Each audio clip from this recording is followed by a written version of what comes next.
We are live at day 2 at the NDP Convention, and we found one of my favorite journalists. I'm not just saying that because you're here anymore. Oh, come on. No, now you're a delegate. So I've got Jeremy Appel from The Orchard. We did a live earlier today at his Substack, and Anthony Zerbezius, who has worked principally for the Toronto Star. 25 years. 25 years. And 11 at the CBC. Wow. And this is your first convention as a delegate. First convention as a delegate. I've covered a lot, and I wore sensible shoes because I knew that that's how it works. Yeah.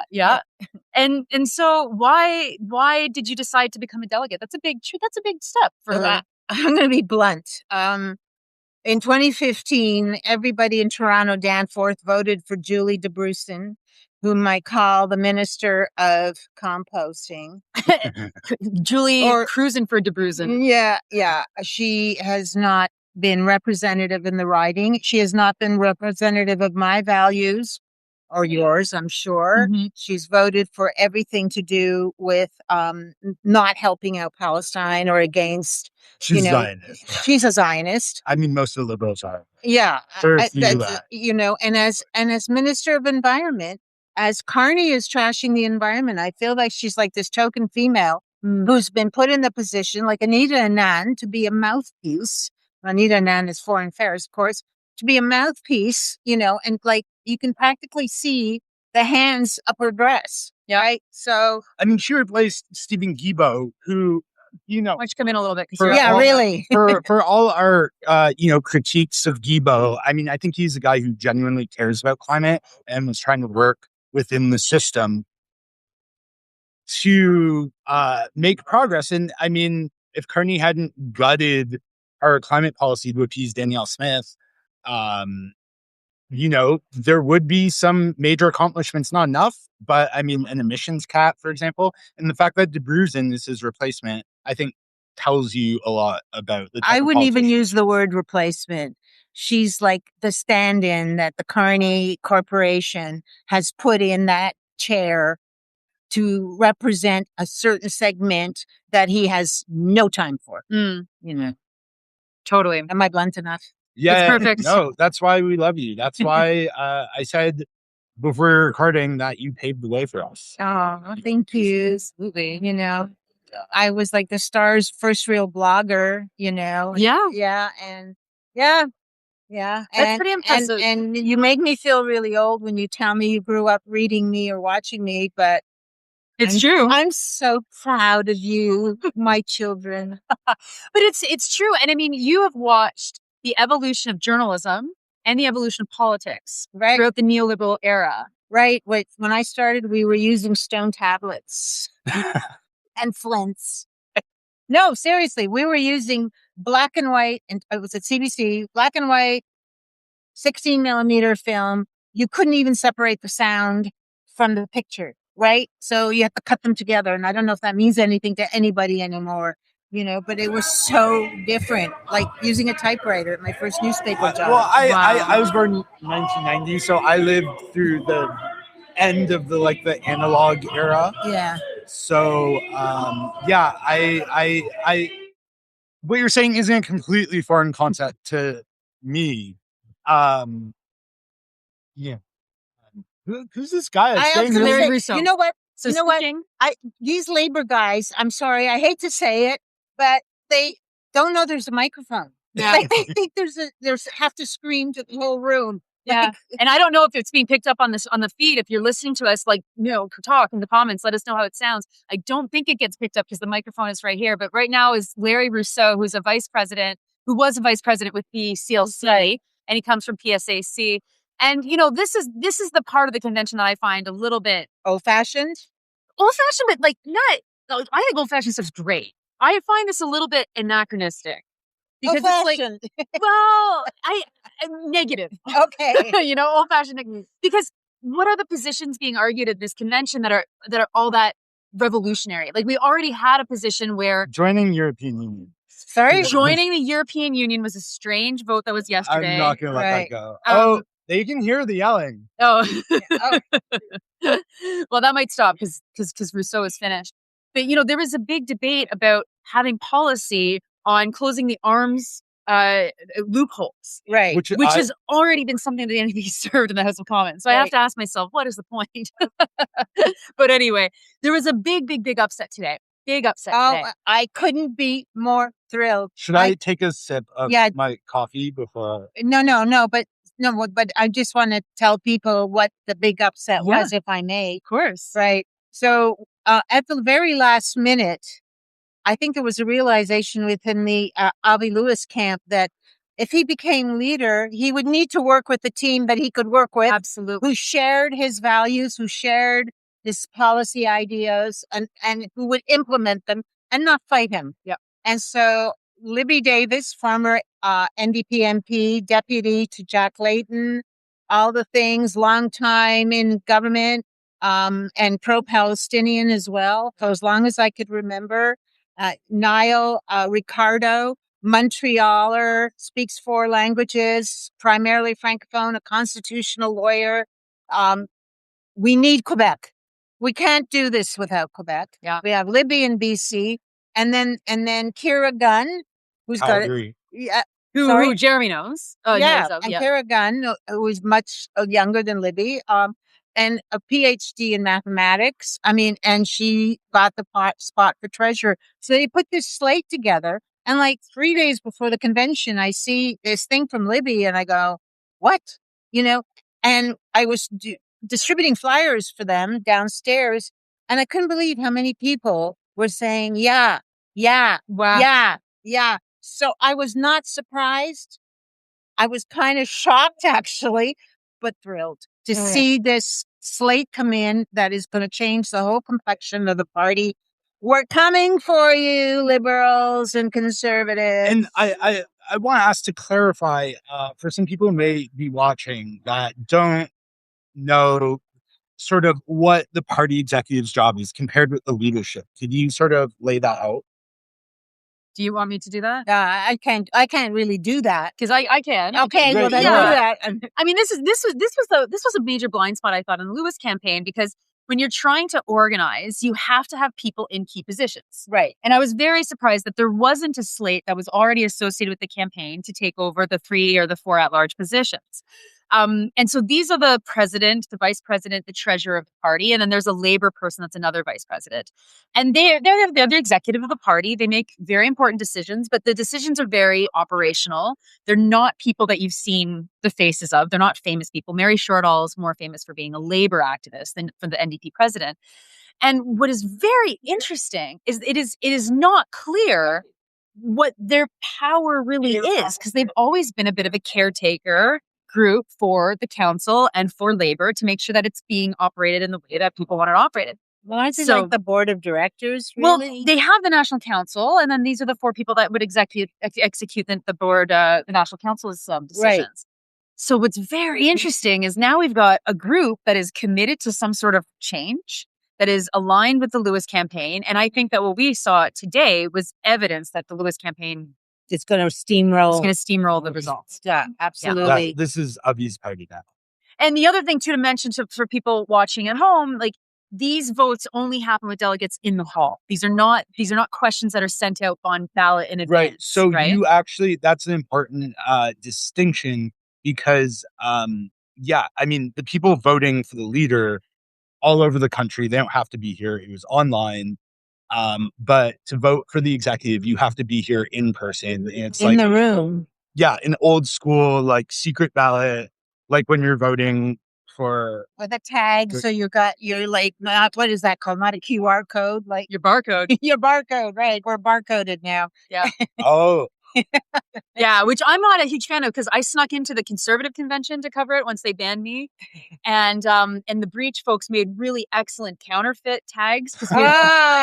And so now this whole scanning business is a bit of a problem for us to get back into the Conservative convention. So I'm sure they'll adopt that next. No, okay. It's actually incredible. The UCP convention, they'll literally just let any media in. Like, I was there covering it for Canada's National Observer, and I went to register, and I told her my name and Canada's National Observer, and she was like, "Yeah, Jeremy Appel, Canada's National what?"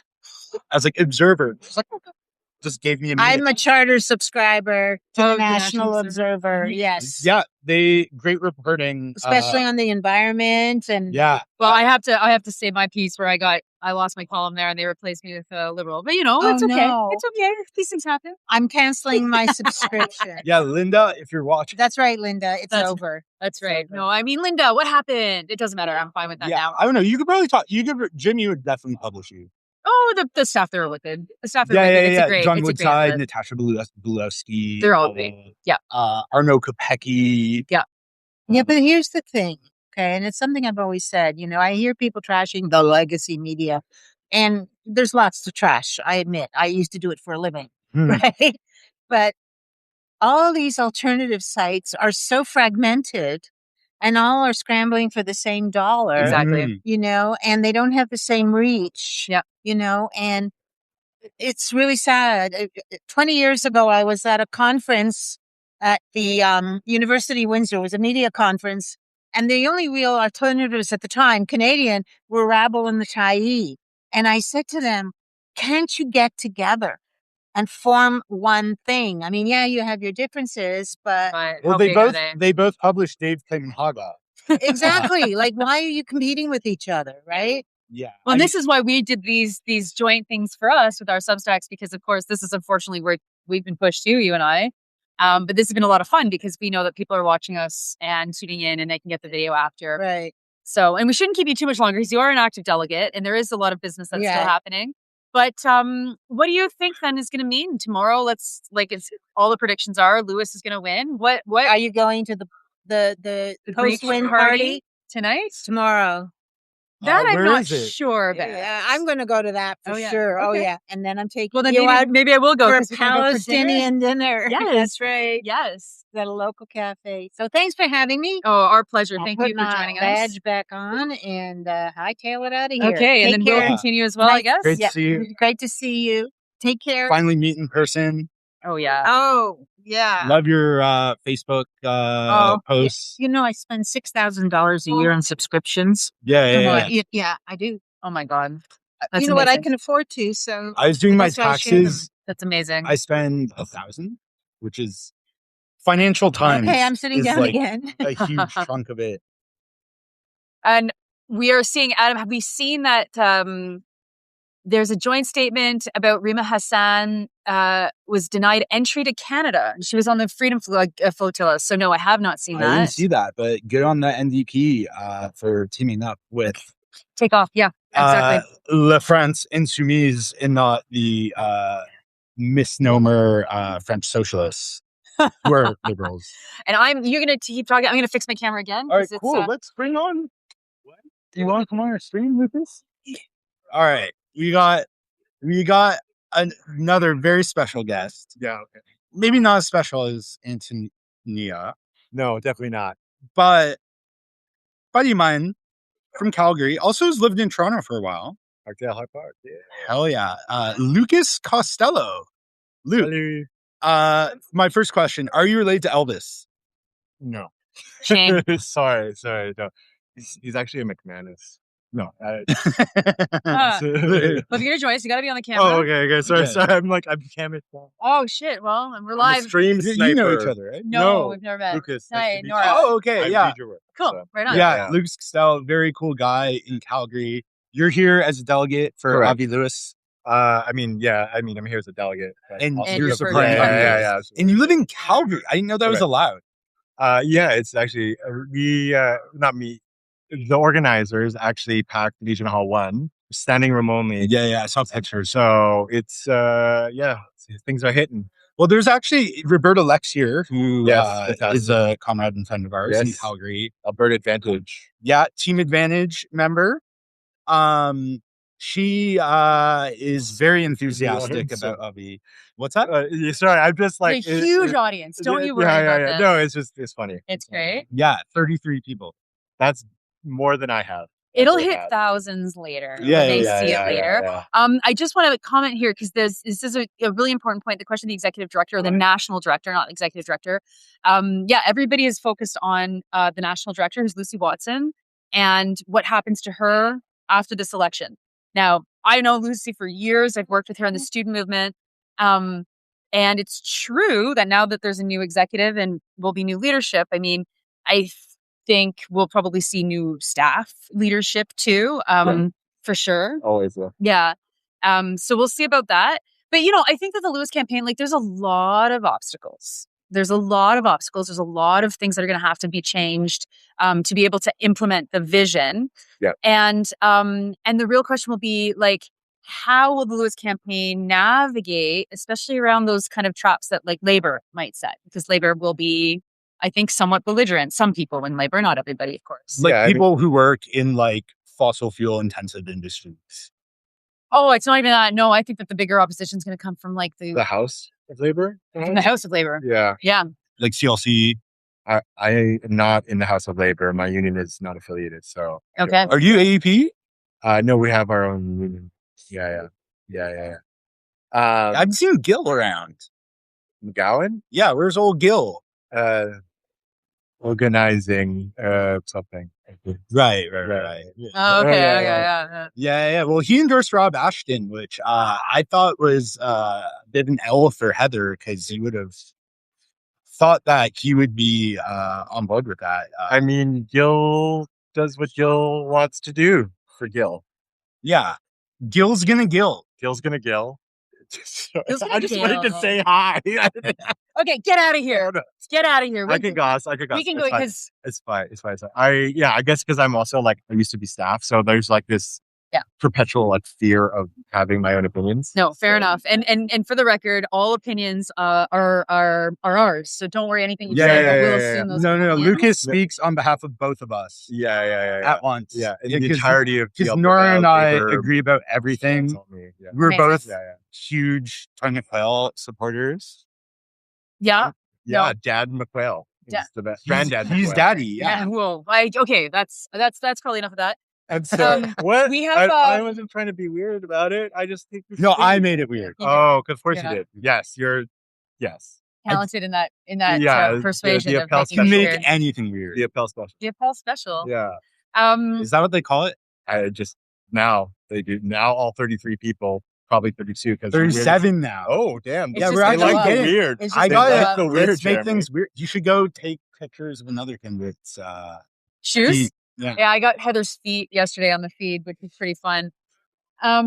So it was relevant. It wasn't just for feet. In terms of what you're saying about the change from, I think that happened. Even like who you start with isn't who's going to be there after the first year, right? Like Melissa was Jagmeet's person and the director, and then she was done pretty quickly. Yeah, and not just her. I mean, I think his whole comms team almost left too. Well, Nader left for sure. And so, does the executive have like hiring and firing power for party staff? They must. Not that insane. Yeah, they must because I know that the council doesn't, and that would be weird if council did. Yeah. Wow. So the national director like works at the discretion of the executive. That would make sense. Right. Yeah. So it's this is interesting, and frankly, like I would have been surprised and like smug, frankly, had the membership been like seeing two teams and one team saying continuity, do the same thing harder, and the membership going, that's what we want. It seemed close. They don't release the count, so we don't know what the count is. It was probably very close.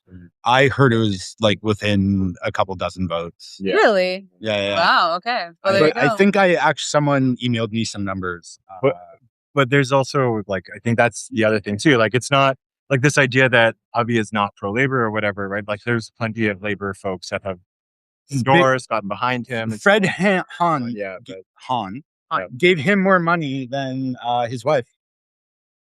That's amazing that you know that. Well, because you did that. Yeah. I think. Well, speaking of money, one thing I was going to message you about too that I thought was interesting is that at this time, like a month out from the Liberal leadership, Carney had raised $2 million and had from 10,500 people, and Avi had raised 11,000 people. Avi had raised 1.2 from 10,500 about a month out from, and I think that's a really interesting. That's something that gives me like hope. I'm like, it's a bit, maybe I'm just coping, but it's like, I think it's really interesting. I think tomorrow you're going to see like the party is dead and, everything is over. And You think so? Oh, for mainstream? There are going to be a lot of Globe and Mail columns. Oh, for the mainstream. Yeah. Like Andrew Coyne, I was talking to Des earlier. Andrew Coyne was talking all sorts of like nonsense that was completely inaccurate and wrong. Which Althea Raj corrected or whatever on a panel. Oh, did she? Yeah. She's right there. I don't know. Des was just telling me that. So Cool. Desert Cole, who's awesome. Well, and he's supposed to join the feed too, actually. So the second that I they're will done get. with I it. will. he's doing some Greek stuff. gladly clear out of here. I just wanted to say what's up. I got to go get my kid from the child. Yeah, get out of here. Yeah. Okay. Oh, Very you nice brought to your meet kid? you. Awesome. Yeah. Yeah, they're down the stairs. So. All right. See Bye. you tonight, maybe? No, they're not children. Oh, yeah. All right. You're here tomorrow, though. Yeah, I'll be around. All right. I'll see you tomorrow. Sorry for wrecking. Yeah. Does anyone have any like specific questions? Someone asked about any new swag, and I haven't gone to that part of convention yet. I was actually away because there's a conference going on at the university being held by Unrigged and the Harbinger Media Network that I spoke on a panel. So that took me away from convention for 2 or 3 hours. So I'm gonna check out the swag. Maybe when Desmond gets here, we'll Do a tour of the swag? swap out. I'll come back with some swag, and we can do like an unboxing thing. But tell me about what I missed while I was. Oh, it was gone kind of the afternoon. amazing. Like, so the vote, the vote, it's a secret ballot, and it happens like quickly. And it just kind of got announced, like, oh, now it's time. Like the report from the election committee. Here's the answer.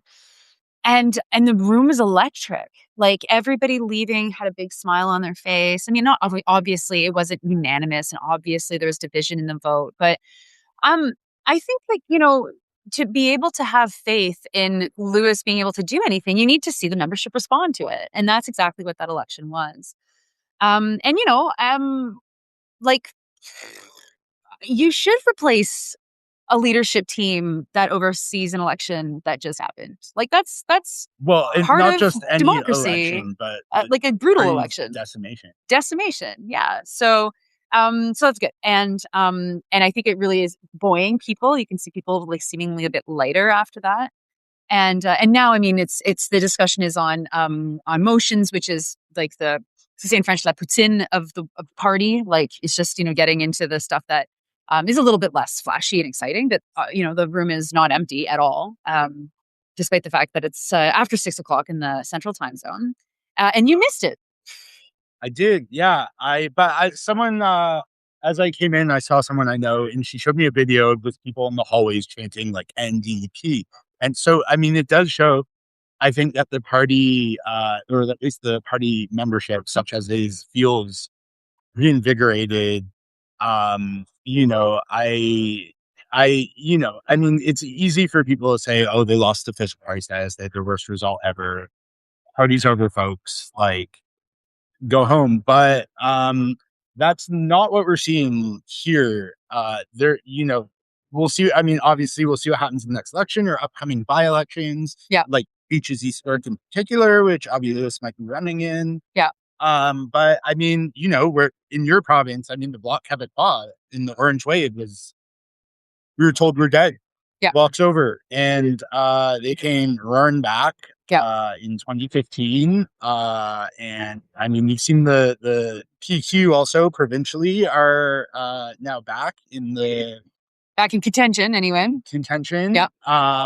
And so I don't think, I don't think political formations like the NDP that has been a part of the Canadian landscape for so long die so easily, especially when there isn't another left-wing alternative. Yeah. And I think that's important too, for all the valid criticisms of the NDP from the left. There's no other. I mean, maybe in Quebec, the Bloc has some capacity as a vehicle for left wing. To be, they are not right now at all, but they could do like, that. Is Blanchet from like the right of the party? Yeah, I mean, his career was being a manager of a musician. Right. So yeah, he's not like a and they've been no, and they've been shit on a whole bunch of different things. But the Bloc is supposed to be the provincial the federal expression of provincial politics. That's the only reason that the block exists. Right. So with the CAC being shitty, of course the block is going to be more shitty. Mm-hmm. Right, because they reflect the That's how it works. dominant political trends. La Belle Province. That's right. That's right. So so we've had a pretty packed day here, and I guess they're telling people right now they're going to move to caucuses or something. So that's going to wrap up soon. Okay, so that's like the end of the day because that was similar to yesterday. Yeah, I think things were running a bit behind today. With the leadership showcases, which we discussed earlier. Yeah, and Alexi, I see your comment. I think you have to watch this. You have to watch this on landscape to get it to be on landscape, to not be on portrait. If you watch it on portrait, then you're only going to see me. Yeah, needs. No, I guess it's just me talking to nobody. Or like disembodied head. Disembodied head. Well, I guess not even the disembodied head, just the disembodied voice. Like omniscient narrator. I see. Minus the omniscience. I don't think that's how it's pronounced. How is it pronounced? I think it's omniscience. Omniscient. Oh, right? Yeah. When Desmond comes here, we'll get into. I don't know what they're doing over there, but it's like real hot potato to try and make sure that they can stand properly. I'm quite impressed in the breach stuff. Impressed in the rigor of the positioning of everybody over there. Yeah. Does anyone have any questions? Yeah. Let us know if you got questions. If you are here too, maybe like I've heard from some folks saying that you've been watching the coverage and you like it. Yeah.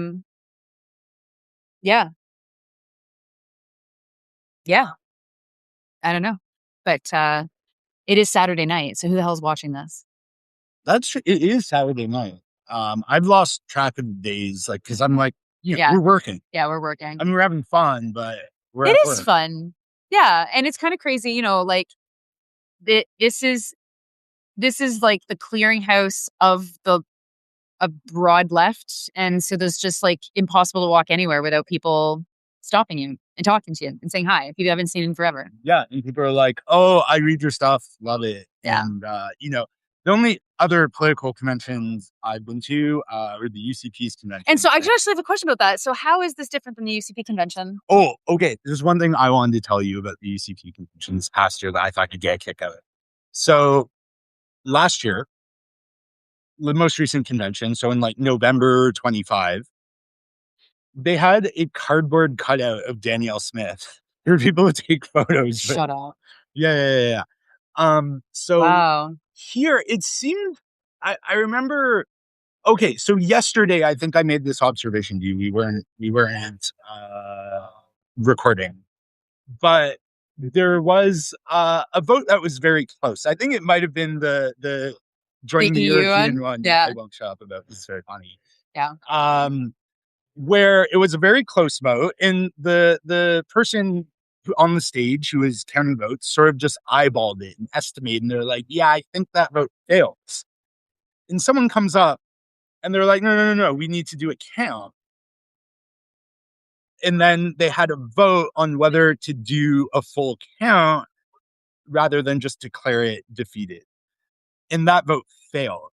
And I thought it was interesting because at the UCP convention, they just automatically do that whenever. And again, most of these resolutions are on the agenda because they know that it's like not controversial, right? And they bury the most controversial stuff. So at the UCP convention, Smith's people made sure there was nothing about separation, just all the sort of grievances that motivate separatists, but not actual question of separation. Majority of UCP members at this point are separatists. Janet Brown, a pollster in Calgary, who's has very good reputation. Her poll is like 55% of UCP members, in like it's like 20-30% of the broader public is like separatist, either at least separatist sympathetic or adjacent. Now, obviously, the UCP convention is different because they have a leader. 2 years ago, the first one I went to was Smith's leadership review. So under the UCP rules, they need one leadership review after an election, and it can be any year after. So when it was with Kenny, they moved it up from like the fall when it normally is to the spring because he was so unpopular, but they just need one. And so a bunch of people were trying to mobilize against Smith. David Parker of Take Back Alberta fame, who had a falling out with Smith because he couldn't stop posting and was like going after Polyev and accusing him of cheating on his wife. Like really Sure. not. And Smith, who's very much loves decorum, right? Let his politeness told him you should apologize and log off. And he was like, never. And so Parker was trying to mobilize against her. There was also this group from down in Medicine Hat called the Black Hat Group. Oh, that seems weird. And they were wearing black cowboy hats. I saw a guy in a bulletproof vest. So we haven't seen that here. No. Haven't seen that. So that's different. And she got 95% approval. Like it was all noise. And the party, and then that's it. They don't need another leadership review till after the next election. So she's like firmly ensconced in her position. So that was very different. It wasn't a leadership convention. But Smith did famously get booed by her party members at the UCT convention this past year. Now, this was on the first night. Okay. And it was Jeffrey Raff, one of sort of the leading separatist figures. He's this lawyer who owes a lot of money to some First Nations, including Sturgeon Lake Cree Nation and I believe Mikisew Cree First Nation, both of which are fighting the separatist petition in court. He's been sanctioned by the Law Society of Alberta multiple times for his dealings with First Nations. Sort of like a Coen Brothers-esque character. He also has another hearing from Law Society because he threatened a bunch of politicians and public health officials with charging them with war crimes for allowing vaccinations of children. Okay. On behalf of his client, which is very cool.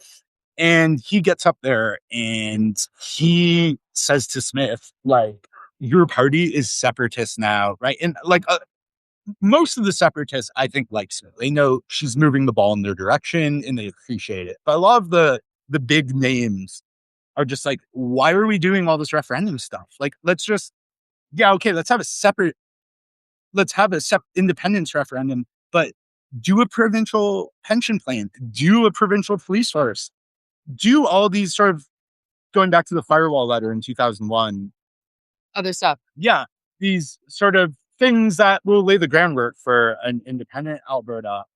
And Smith says, hey, look, I signed this deal with Carney. And, it got rid of all, and it shows Canada can work. And she gets booed. But I talked to some people who are separatists there at the convention who might have participated in booing. And they're like, we weren't booing her. No. We were booing Carney. We were booing the agreement with the federal government. And they like to make this comparison to your sister has an abusive partner. Yeah, I've heard them say that on the CBC. It's pretty crazy. Yeah. And it's like, she comes home and she's like, yeah, my partner has said he's not going to abuse us any longer. We promised to do all these things. And it's like, well, show us the proof. Right? And so I think a lot of people, including me, I wasn't at the convention the first night, but just seeing videos, I just saw it as like the party booing her. But it was more complicated than that. But you would not see that here because, first of all, the party, like, you wouldn't see Don Davies get booed because he's like, I don't know what he would say. We're getting dental care.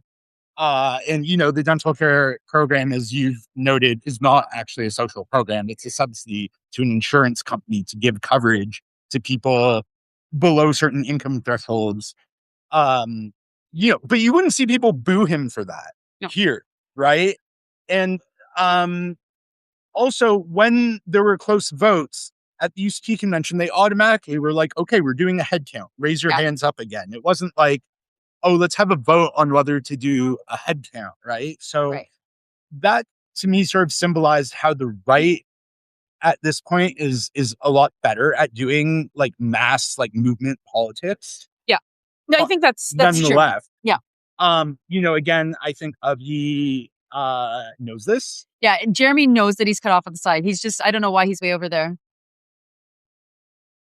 There's a couple of questions here. One we've already answered, the national director question. We don't know for sure, but we believe the national director is hired by the officers, right? The president, vice president, and who knows if the leaders involved with that. So I have to find that out. And do we know what the accurate debt is? That was announced yesterday. It was in a report that was done by the treasurer, Suzanne Skidmore. And she blew through it. Like, she sounded like she was running a marathon while she was saying it. And it was hard to get a sense as to what the debt was at. It sounded like it may have been at $2 million. That's what. And then was being paid off with a loan, and then the loan has to be paid off. Something like that. And someone asked, is that one of the Alberta Advantage guys? Are you referring to me or Lucas? Well, answer that question.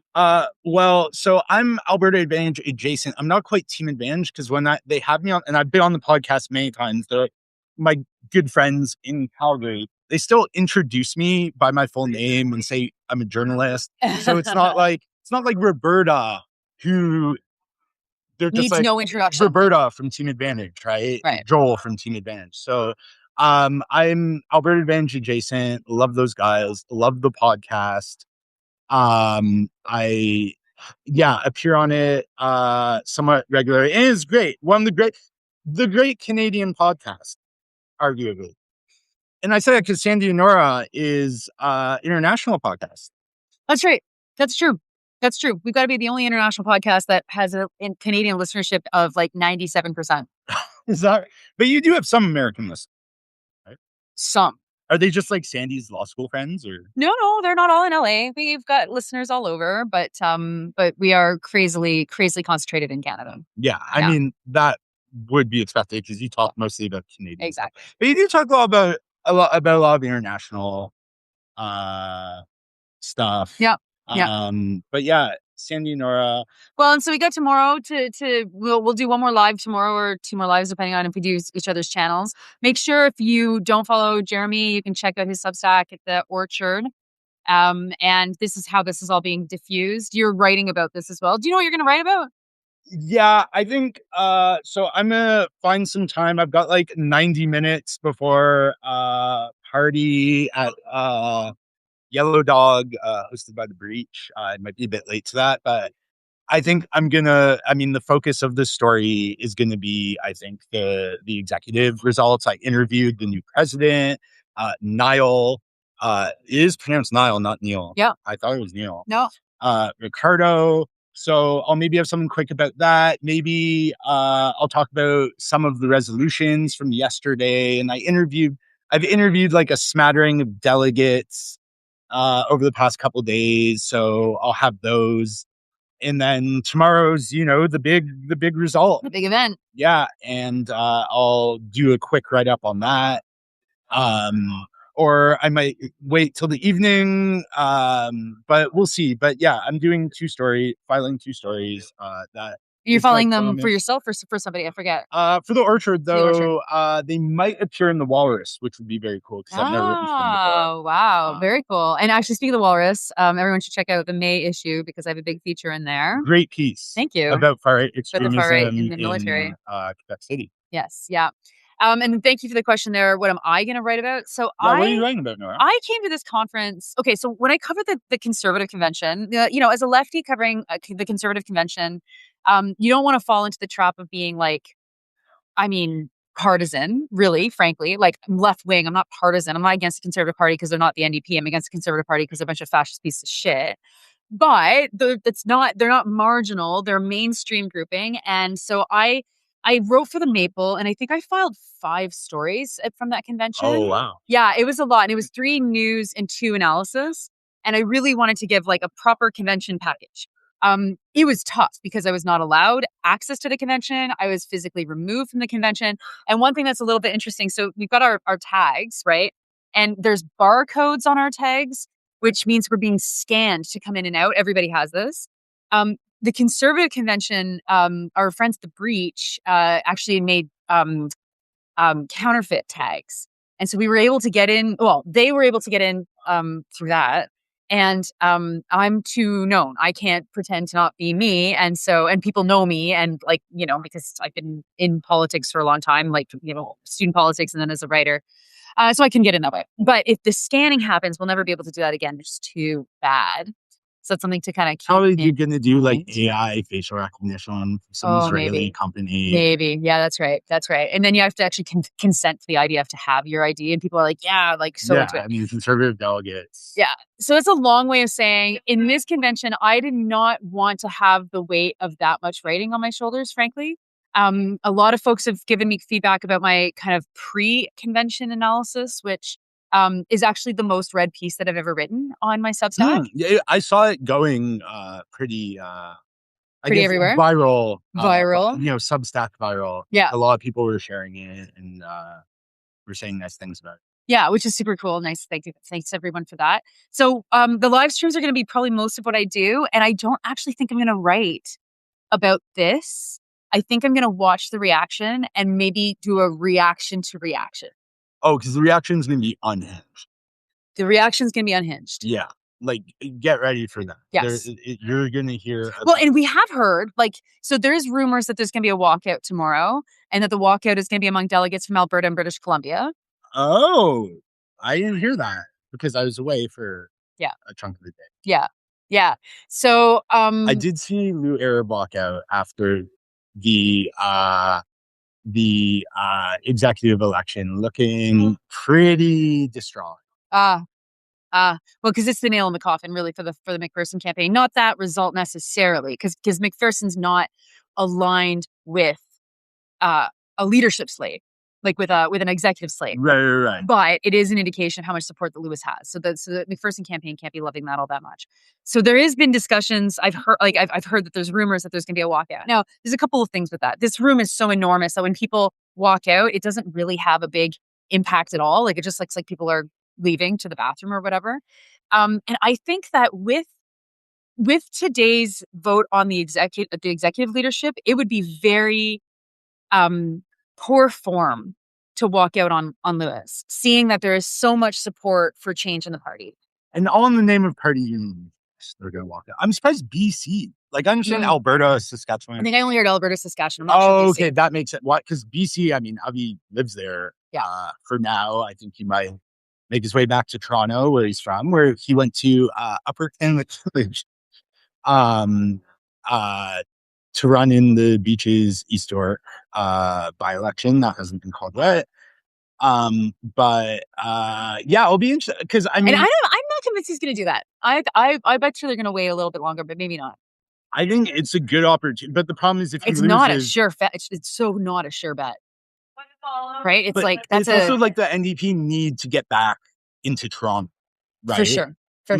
When I was growing up, I mean, downtown Toronto was orange. Yeah, but what's changed? It's like the ridings have been cut up. The condos have a huge impact on that, and condo living is very, very isolating and very hard to build any kind of social democratic kind of feeling, right? And that's something that I remember NDP activists being very afraid of 15 years ago, knowing that the condos along the waterfront were going to really fundamentally change the politics of how people voted within Toronto. So, what are they planning to accomplish by walking out on? Again, rumors. So I would be shocked if that actually ended up happening. Yeah, maybe someone suggested it in like the provincial councils were meeting last night. Yeah. And they've had their own elections. I wouldn't be surprised if someone suggested that and there was significant pushback, because I think a lot of, like, based on people I've been talking to support Heather, I think they're like, I mean, because it's one thing if you're like in Alberta NDP person who opted out of federal membership, then you're like, yeah, I'm never going to join the party again.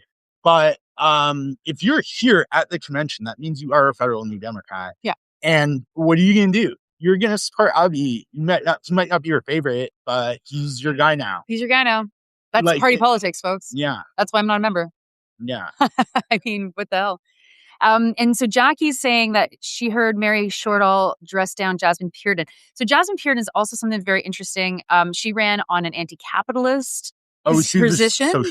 The socialist candidate for president. Right. Yeah. And And she had put her hat in the ring a couple of weeks ago, whereas this slate that won was a bit of a surprise, right? And I also should mention there's interesting jockeying at this level to make sure that that there's a balance between Anglophone and Francophone, and so Niall winning as a Francophone meant that there was no contest for Libby to be the vice president because she's an Anglophone. Because the Labour candidate for VP was a Francophone. No, because Niall's a Francophone. Right, and because I see. A delegate was explaining this to me before. For the fourth person, that there needs to be an Anglophone and a Francophone as president and vice president, and because there are only two candidates for VP, one who is a Francophone, one who is an Anglophone, that allowed this change slate to sweep it, because when Niall won for the presidency, he was a Francophone. Libby, as the Anglophone VP candidate, automatically became VP, and then Kira won treasurer. So it was a sweep, but they actually only voted on or counted votes on 2 of the 3. Yeah. So there's a bit of strategy on that too, because you have to make sure that that's properly balanced. I would imagine Libby would have won just because she's such a known. I mean, it's Libby Davies, right? Yeah. Like if she lost, it'd be a very strange. And as you've noted, kind of an odd candidate for a change slate, but I was talking with Nikki Ashton earlier, who's around, and it's like, people like her were pushed to the margins of the party. I mean, Nikki had been around under Jack, Mulcair, Singh. Yep.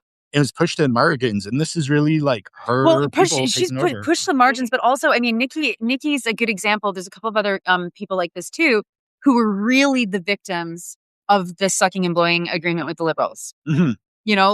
Once that agreement was signed, that basically sealed the fate of people who live in ridings where it's very much conservative versus NDP, conservative versus NDP, and because the Liberals, like your riding, and because the Liberals were so able to pivot where the NDP wasn't, I mean, they were the ones to take the bullet.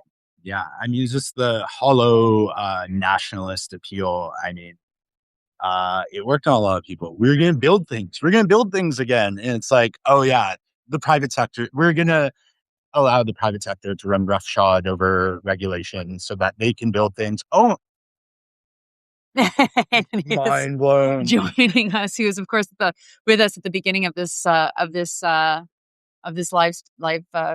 stream. And I'm not sure we're going to get Desmond. I mean, he's been busy. I've been watching him, and he's not going to probably come over because he's talking to Mark at the Star. Yeah, who also tried to get on, and I said no. He didn't say no. He actually said yes. He said yes. But he's like, I'll come around. But by the time he got back to the media zone, it was too late. Yeah. Mark Ramsey, great reporter, very nice guy. I looked at Toronto Star's Ottawa reporters are great. Raisa Patel. Who else is there? Whoever else. Yeah, Mark and Raisa are great, and I'm sure there are other great. Dave Berta is in the house just as we're about to end. We should get Dave to come on. Yeah, Dave, you're in the hall, right? You're here as an NDP member, right? Anyway, that's a joke because he's not a member of the party. No, we could invite him and do like a video conference thing, and we could tell him about the bot. Anyways. Oh yeah, we could do that. Dave, you know where to find either. You know where to find us. Yeah. So that's it. There was, speaking of Alberta, and I hate to bring it back to Alberta, but it's your wheelhouse. Yeah. It's your ballywick. It is. There was just a vote. I just heard the introduction of the resolution. I'm sure it passed because, again, vast majority of this do, about Danielle Smith invoking the notwithstanding clause to take away trans rights. I actually left my phone recording away from where we're recording to pick up the debate and stuff. So I'll probably insert that into my story tonight because I know my audience. Dave, hey, Jeremy, Nora, my two favorites. You guys are the best. We love you too, Dave. What a great resource. And I know you're not as Alberta politics oriented, but Dave, that guy knows so much about Alberta political history and really smart guy. And people I went on his podcast and people listen to his podcast across political spectrum. Yeah. He plays it straight. He does like sort of the straight reporting thing. I mean, everyone knows Dave's a little left leaning, he works for the nurses union, maybe not as far left as I. Oh my God, Brian Mason. Do you know Brian Mason? No. Leader of the Alberta NDP. Yes, I agree. Golden Mail, give both of us The columns. Globe. We shared a desk today with the Globe reporter. Timur Durrani, who's a nice guy. Very nice guy. Good reporter too. Great reporter, and he was fun to share a desk with today. And I think that the Section 33 stuff is very interesting because the notwithstanding clause, like it's often talked about as if it's like an aberration. Like it's this weird thing in the Constitution that never should be used and never should be touched. But it's actually the glue that holds the Constitution together. And I think that if we don't... That's why Lougheed and other agree to it. Conservative premiers agreed to it. Exactly. And so we don't understand it as being literally the glue holding together the Constitution, then I think we kind of misunderstand why it gets used in the way that it gets used, And it also really calls into question whether or not our Constitution is any good. Now, I'm hearing a francophone, which is a bit rare here because it's very, very anglophone.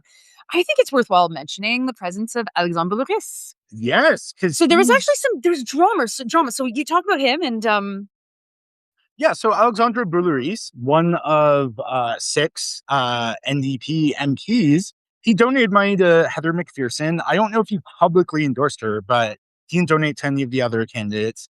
And he is signaling that he's going to leave federal politics. He's the only NDP MP in Quebec. I mean, he's the only one west of Heather McPherson, is he not? East. Oh, east. Sorry. Except that the Newfoundlander, they still have the...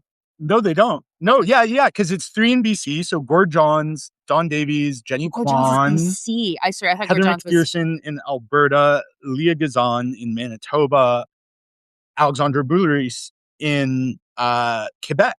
And, I don't know if any of you watched the French debate, which was... Do you want to join? Keep going. It was wild to see... No pressure either, because we're about to sign off. A French debate where none of the candidates were fluent in French. I think, from my understanding, and you're the one here who actually speaks French, Avi had the least bad French. In the debate. Yeah. Whose has improved since then? Well, I wouldn't say that his has improved all that much. I think that Rob Ashton made the biggest improvements in French and in kind of understanding Quebecois culture. And Rob's introduction today was done by a city councillor from Gatineau. He was the only one who had a francophone on stage speaking proper French. Actually, that's not true. So did Tennille. But like, given that Rob's French was atrocious, I thought that was pretty interesting for him to have a sitting city councillor from Gatineau be the person to nominate him. Yeah. But anyways, back to Boulris. So he looks like he wants to get into Quebec provincial politics. Of course, Quebec provincial politics, there's no NDP. There's also no, there's a Conservative Party. The actual Conservative Party just had their first person sit this week. It's it's led by that, like, far-right radio. Like, is he like Quebecois Danielle Smith? No.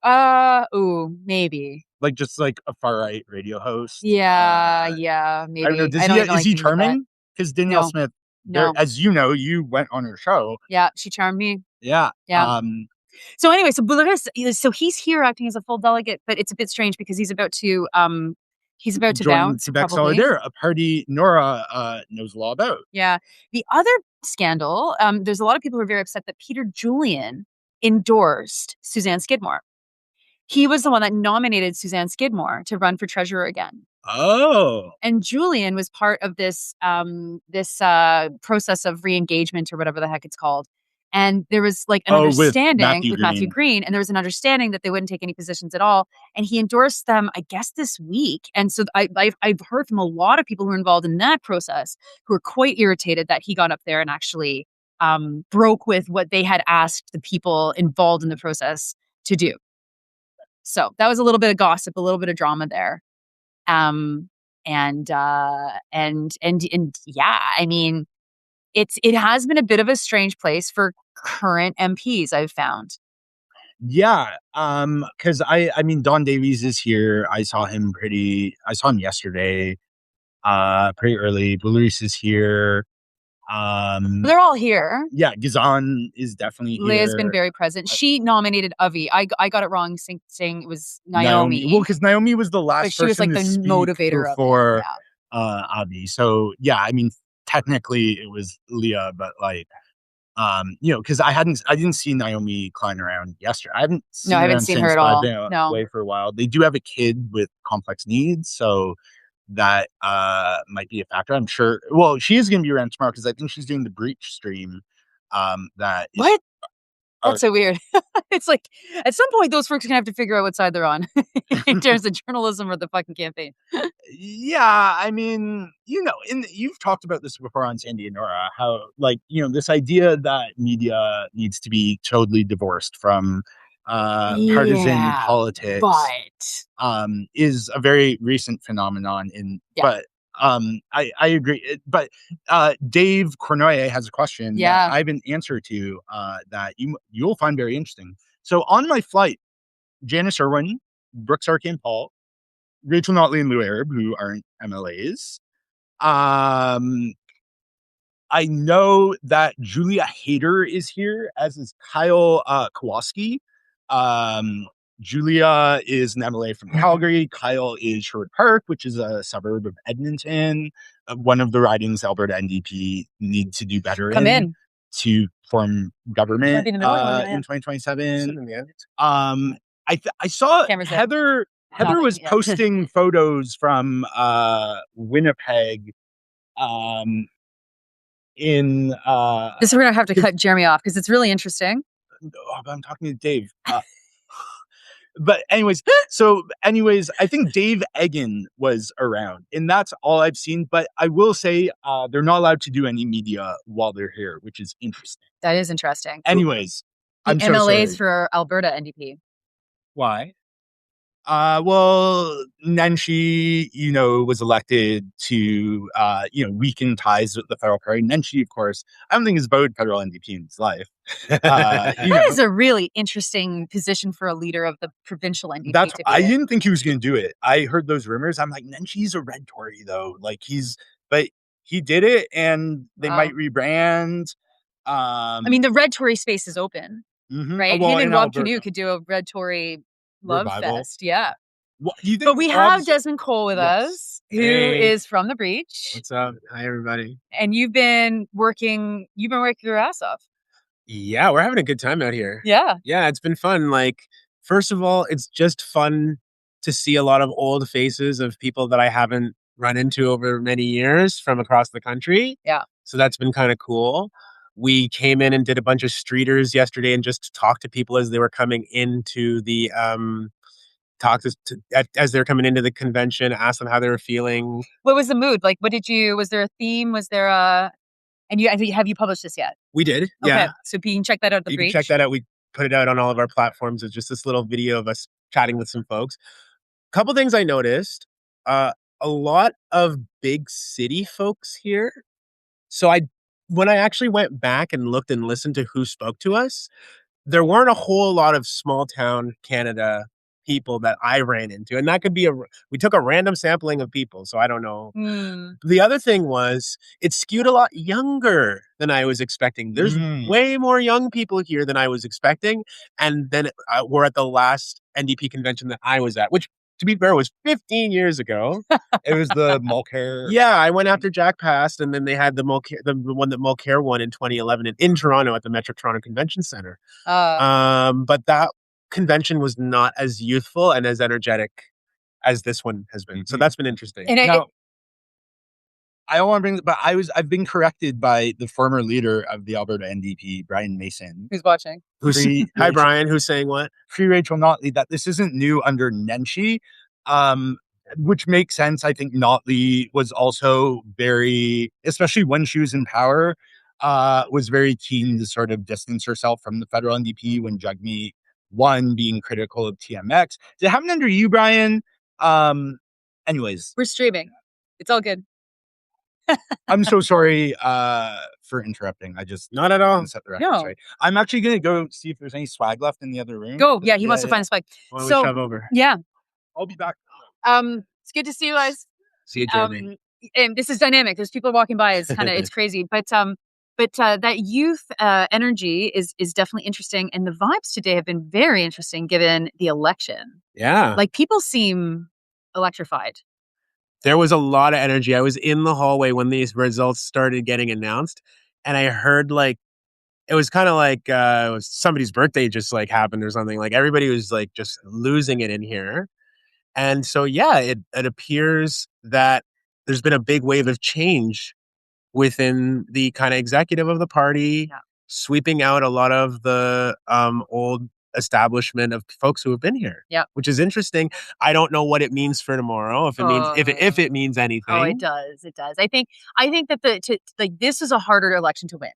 Right. This is a really hard election to win because it's bureaucratic. People don't care about the positions as much. They're certainly not forward-facing positions, and you're only fighting for the votes that are in the convention hall. Like you're not able to mobilize new memberships and getting people to vote. And you've got 2, 5 days, 6 weeks, 7, whatever. Right. This is just here. Right. And I think that is like if we can defeat if the people that are trying to defeat the leadership or the current status quo can defeat them on that. Well, then I think tomorrow is kind of like.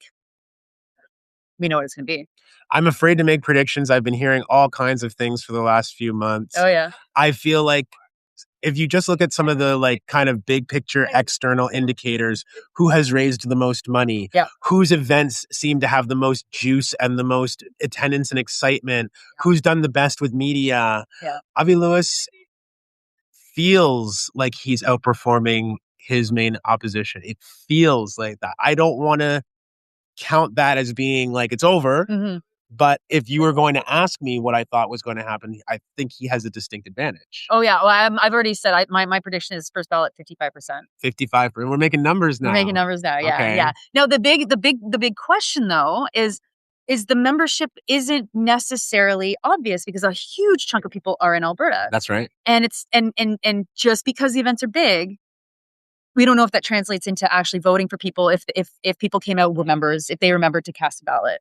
Now, is that current too? Because I heard that we're just talking about Nenshi. Yeah. And I heard a lot of people signed up under Nenshi. Yeah. But that they didn't all renew their membership. They didn't all renew, but it was 55,000 people signed up under Nenshi. Wow. Which is huge for a party of 100,000. I feel like that's more than what signed up, as far as we can tell, for this leadership. Yeah.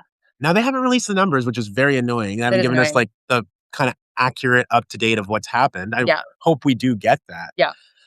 But yeah, that gives, if those people were all inclined to vote for Heather, that does give Heather McPherson a big advantage. Yeah. There, right? So, and it's also ranked ballots too. So it'll be interesting to see who Tony's numbers 2s are is a big question. And what did you think of Tennille? Did you catch Tennille's performance today?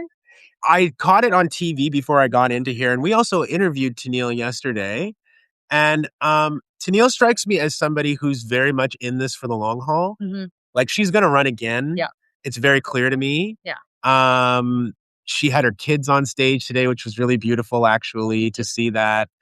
And I think that she's getting a lot of people excited. From what I've been seeing, she's kind of like she's been a very much like heart and soul of the party. Everybody seems to like her. Everybody seems to gravitate towards her kind of candidate. Yeah. So I've been impressed. Yeah, me too. She's young. She is young. Well, she's not that young. She's not that young. She's young for this game. 39 is not that 39, young. 39? 38, yeah. Sorry. Okay, so, okay. You thought she was young. Hashtag journalism, everybody.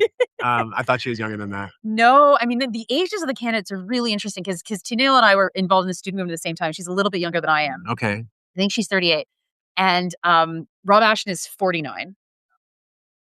Rob Ashton is the second youngest person in this race. That's interesting. Yeah, Avi's 57. 57. Heather is the middle person. She's 55 or so. Yeah. Avi's 57. And then Tony, of course, is in his 70s. Yeah. Yeah. Yeah. So this is the interesting thing is that Tennille comes across, I think, as young because of the way that this party is used to really old leadership. Frankly. Exactly. And the energy that she brings as well. Yeah. Yeah. But yeah. And I think that like, I don't know. Like when I think about how many young people I've seen and talked to this weekend, and I mentioned that, and I mentioned how much of an impression that it's left on me. Yeah. You're back. As promised. I feel like I don't know what we're gonna do if there isn't like a youth injection, not just necessarily into like left wing capital P politics, but into like organizing spaces, Yep. into movement spaces, into advocacy. There is an old guard that has been allowed to hang on to a lot of power in a lot of these left places for a long time. Oh yeah. And I don't want to say that to be ageist. I do want to say, though, that like succession planning is important. Being able to trust younger people in roles. Where are the young people who are like out being ambassadors, being on television, Yep. selling and promoting and advocating And practicing. practicing how to get good at these things because you're not born understanding how to do this stuff. Yeah. Right? I mean, I started doing stuff like this when I was 23, 24, and I ran for Toronto City Council and I got my ass handed to me, but I was gaining experience. Yeah. And so by the time that I was 30, 31, 32, I felt really comfortable in a lot of spaces, talking to people, meeting people. I had knocked on doors. I had done advocacy campaigns. I had done an electoral campaign. And it wasn't like I got tapped on the shoulder when I was 40 and someone's like, okay, now you're ready. Yeah. You know? So I think that that's really important. Yeah. I look at my own union's convention and I think that they had something like 50 young workers aged 35 and under versus like 500 or something like retirees. Mhm. Like it's just disbalanced. It's just not healthy, frankly. And you know why it's important? Because like I went to this OSAP rally at Queen's Park, the first one that the students had. Yep. About a month ago now. We actually covered it and did a live stream for it. Sorry about the quality of that live stream for any of you who are watching. We had some technical issues that day. We're working on it. That's why we're here. We're going to up our live stream. You guys have been really, really practicing that live stream. We're stuff. trying. Really we're great. trying hard. Yeah. But like, there was nothing to match the energy of those young folks on the lawn of Queen's Park, many of whom are like different partisan stripes. And somebody's we're going to get cut off because Oh. we don't have power here, unfortunately, and my computer is going to die. Oh, great. Yeah. Well, it's been nice, everybody, talking to you. Nice seeing you. Tune in tomorrow and let's have a really interesting discussion about whatever happens. Amazing. Thank you so much for joining us. Thanks for having me, Nora. Yeah. Love it. Okay. Thanks, everybody. We're signing off, forced sign off because of no power. And I'm going to end this